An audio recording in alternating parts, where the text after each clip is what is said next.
नमस्कार साथियों, आज की वीडियो में ज़्यादा टाइम ना लेते हुए सीधा टॉपिक स्टार्ट करेंगे। 1978 में संभल में जो कुछ भी होया था ना, उसके ऊपर तो ध्यान ना दिया, ना किसी न्यूज़ चैनल में बता रहे ना और कुछ, क्योंकि पुरानी चीज़ अगर उठा लेंगे तो उसमें सौहार्द खराब हो जाएगा। ये डर शायद कहीं ना कहीं होगा, न्यूज़ चैनल वाला के ऊपर भी दबाव होगा कि तुम पुरानी बात नहीं उठा सकते। लेकिन 1978 आज जो कुछ भी हो रहा है वो तो कुछ भी नहीं था जो 1978 में होया। लोग जिंदा जलाए गए, कढ़ाई में उनके टुकड़े कर करके डाल दिए गए। ठीक है, सब्जी मंडी में किसी की, मुरारी जी की कोई दुकान है, उस जगह की कोई घटना है ये। ठीक है, आप सर्च करोगे तो पता चल जाएगा। देखो, मैं डायरेक्ट खुल के पूरा बोल दूंगा तो वही बात है कि फिर न्यू कहेंगे, बोला कि यार ये तो बिना सिर पैर की बात करे। लेकिन खुद सर्च करो, इस बारे में पता करो, देख सको हो। ठीक है, इसमें कोई झूठ नहीं है जो मैंने बताया है अभी। दूसरी चीज, पलायन स्टार्ट हो जाना। भाई 1990 में कश्मीर में कुछ होगा तो हिंदू पलायन कर लेंगे। 1978 में संभल में कुछ हो गया तो उस जगह पे हिंदू पलायन कर लेंगे। और कहीं पे कुछ भी हो गया देश में तो हिंदू पलायन कर लेंगे। सही बात बताऊं यार, कुत्ते का जीवन मत चुनो, शेर की मौत कहीं ज्यादा बढ़िया हो है। अपनी जगह छोड़ के मत निकलो, मत छोड़ो अपनी जगह, तुम्हारी है। कोई सुरक्षा देगा, कोई राजनीतिक पार्टी सुरक्षा देगी तो ये रुक सकते हो क्या? खुद का दम नहीं है, अपना दम नहीं है, वह जगह नहीं है तुम्हारी। बचपन बीता होगा उस जगह पे, क्यों निकलोगे छोड़ के? किसी से डरने की कोई जरूरत नहीं है, और डरपोक की कोई जगह नहीं होती दुनिया में कहीं भी। ठीक है, थोड़ा फिल्मी डायलॉग है, घातक में सुना होगा ना, कि डरपोक की कहीं पे कोई जमीन नहीं होती। तो छोड़ के निकलो मत अपनी जगह ने। और दूसरी चीज जो मैं आपसे कहना चाहूंगा, अच्छा खासा इंस्पेक्शन चल रहा था मस्जिद का, और बाहर खड़ी भीड़ थी, वो टिंडे लेने गई थी उस जगह पे। क्यों गई थी भाई भीड़? चले भी गए थे तो शांत खड़ा होना था। मुस्लिम पक्ष ताई बोलू हूं मैं ये बात, अगर वो उस जगह पे खड़े हैं तो शांति से खड़े रहो ना। कानून हाथ में लेने का के कौन सा तुक बना है? और ईसा उस जगह पे ईसा के कर दिया? पानी छोड़ा था, पानी ही तो छुड़वाया था ना, कुछ खाली करवाई थी कोई टंकी वंकी? ये जवाब दिया गया है आपके इमाम मौलाना जो भी है आपके उसकी तरफ से। और भीड़ ने बोला गलत फहमी होगी। एक बात बताओ, इंस्पेक्शन खातर कोई आया, तुमने गलत फहमी हो जाए है ना? मेवात की यात्रा में मोनू मानेसर आ गया, तुमने गलत फहमी हो जाए है। यह हमेशा थारी गलत फहमियां ने भुगतन का ठेका हिंदुआ ने ले रखा है कि मैं थारा सौहार्द खराब नहीं कर रहा। जो मुस्लिम कट्टरपंथी मुस्लिम है उन ताई बोल रहा हूं ये बात। थारे आदर्श कदे भी एपीजे अब्दुल कलाम नहीं हो सकते। थारे आदर्श तो पावेंगे कोई पाकिस्तान में बैठा कोई हाफिज सईद टाइप का, या कोई इस देश में भी जैसे वो जेएनयू में जिसके पक्ष में नारे लगते रहे हैं, उस तरह वाले बंदे तुम्हारे आदर्श हैं। ठीक है, लेकिन तुमने कदे भी एक बढ़िया आदमी है वो अपना आदर्श मानना ही नहीं। क्यों?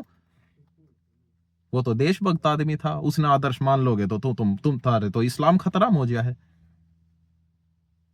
तुम्हारी सोच ही यह है। एपीजे अब्दुल कलाम तो बोला, थोड़ा भगवत गीता का जिक्र कर दिया करता शायद कितना अपनी स्पीच में, उस चीज में तुमने वो बाईकाट कर दिया एक तरह। बोले ये तो मुस्लिम ही नहीं है। ये थारे दिमाग में है ज्यादातर के मैं बताऊं हूं। ठीक, उस आदमी की इज्जत नहीं कर सकते, तुम इज्जत करोगे आतंकवादियों की। ये थारी गंदी सोच है। दूसरी चीज, कुछ मुस्लिम ये बोलेंगे कि सारे एक जैसे नहीं होते। तो जो सारे एक जैसे ना होते ना, और जो अपने आप ने ये कहे का भाईचारा बना के रखना चाहते हैं, तुम्हारा फर्ज है अपने धर्म की ओर आने वाली कट्टरता ने रोकना। अगर तुम अपने धर्म के कट्टरपंथियां ने नहीं रोक सकते तो फिर तुमने सौहार्द की और ये भाईचारे की बात करने का कोई अधिकार नहीं है। ठीक, और अब तक तो बात सारी चल रही है शास्त्र के हिसाब से, यानी बातचीत के हिसाब से। लेकिन वो दिन दूर नहीं है। वो क्या करे ना यार, एक बंदे है उसने बार बार उसके कोच में आंगली मारोगे लगातार, कितनी देर तक सहन करेगा? अब तक शास्त्र के हिसाब से है, लेकिन जल्दी ये इस देश में शस्त्र के हिसाब से करवाओगे, तुम करवाओगे। हालांकि मुझे पता है पहला शस्त्र तुम्हारी तरफ से उठाया जाएगा। तुम्हारा जो कट्टरपंथी है ना तुम्हारे समाज में, वो इतनी ज्यादा फैल चुकी है कि आज तुमने हिंदुआ की कट्टरपंथी देखा, बोले ये कट्टर है, बोले इनकी वजह से हो रहा माहौल। नहीं, बीज हमेशा तुमने बोया है, और बबूल का बोया है। आम नहीं मिल सकते, बबूल झींज झींज लागेंगी जो हरियाणा साइड के होंगे वो समझ जाएंगे इस बात ने। आम नहीं मिल सकते तुमने झींझ मिल लेंगी। और एक अपील अपने हिंदू भाइयों ते भी, जितने भी बड़े बड़े मंदिर में दान दो हो, उसका ज्यादातर पैसा टैक्स के रूप में गवर्नमेंट में चला जा है, और वो पैसा फिर घूम फिर के दूसरे समाज ने मिल रहा है, उनके धर्म ने बढ़ावा देने खातर, ना चाहते हुए भी। तो मेरी एक अपील है, अगर मानोगे तो मंदिर में जाओ, माथा टेको, भगवान से प्रार्थना करो। दान देने की बजाय वो जो दान तुमने मंदिर में देना था वो एज इट इज न्यूका का न्यू तुम इंडियन आर्मी के खाते में जमा करवा दो। कम से कम हमारे देश की सुरक्षा बल तो बढ़ेगा, है सही जगह जागा पैसा, कम से कम इस चीज की संतुष्टि हो जाएगी। ठीक है, यह अपील थी थारते। दूसरी, अपनी जगह छोड़ छोड़ के बाजो मत, अपने जगह पे रहो, स्टैंड पे रहो, कोई दिक्कत नहीं है, ना किसी से डरने की जरूरत, और अपनी जगह मत छोड़ दो। पलायन करना सबसे बड़ी गलती है तुम्हारी, और कुत्ते का जीवन जियोगे ना तो इज्जत नहीं हो सकती देखो, और खाली करवाएंगे। इसी तरह से हर जगह पे लात मार मार के निकाले जाओगे अगर जब तक तुम भागते रहोगे। अपनी जगह नहीं छोड़नी, वहीं पे रहना है, चाहे कोई माइनॉरिटी में हो। 100 घर भी है ना दूसरे धर्म के और अपना एक भी है, तो वो अकेला रहो उस जगह पे, अपने डंके की चोट पे रहो।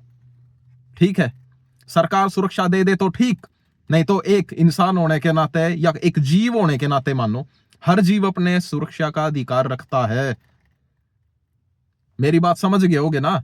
अपनी सुरक्षा का अधिकार किसी ना किसी तरह से रखो अपने पास। अगर वो अधिकार अपने पास रखोगे ना, अपने साथ में रखोगे, तो मेरे ख्याल से किसी की हिम्मत नहीं होगी हाथ डालने की।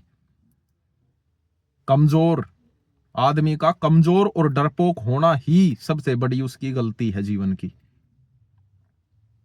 यूनाइटेड होने की भी जरूरत ना है, मनबेरा नहीं हो सकते, ये तो बकवास बात है। बोले यूनाइटेड हो, इकट्ठे रहो, ये वो, ये तो भाषण देने की चीज है।